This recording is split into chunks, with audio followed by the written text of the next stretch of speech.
Hi hello everyone ఈరోజు ఎంతో టేస్టీగా ఉండే చింతకాయ పప్పు అండి. ఎప్పుడు ఒకే రకం పప్పు కాకుండా ఒకసారి ఇలా చింతకాయతో ట్రై చేయండి. పుల్ల ఒక ముద్ద ఎక్కువే తింటారు. కుక్కర్లో 1 కప్పు కందిపప్పు వేసేసుకొని శుభ్రంగా కడుక్కున్న తర్వాత పప్పు ఉడకడానికి సరిపడా వాటర్, కారానికి సరిపడా పచ్చిమిర్చి, మీడియం సైజ్ ఆనియన్ ఒకటి, 1/2 టీ స్పూన్ పసుపు, 4-5 వెల్లుల్లి రెబ్బలు, 1/2 టీ స్పూన్ జీలకర్ర, 2 స్పూన్ల ఆయిల్ వేసేసుకొని పప్పు మెత్తగా ఉడకడానికి కుక్కర్ మూత పెట్టేసుకొని ఒక 4 విజిల్స్ వచ్చేలా ఉడికించుకోవాలి. అంతలోపు చింతకాయ కూడా ఉడికించుకోవాలి.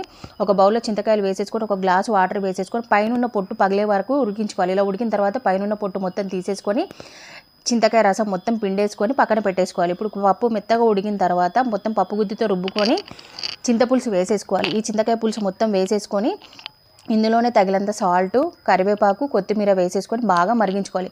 ఒక 5 నిమిషాల పాటు బాగా మరిగించుకున్న తర్వాత పోపు రెడీ చేసుకోవాలి. ప్యాన్లో కొద్దిగా ఆయిల్ వేసేసుకొని వెల్లుల్లి రెబ్బలు, జీలకర్ర, ఎండుమిర్చి, కొద్దిగా ఇంగువ, కరివేపాకు వేసేసుకొని అది కాస్త దూరగా ఫ్రై అయిన తర్వాత పప్పులో వేసుకుంటే ఎంతో టేస్టీగా ఉండే చింతకాయ పప్పు రెడీ అండి.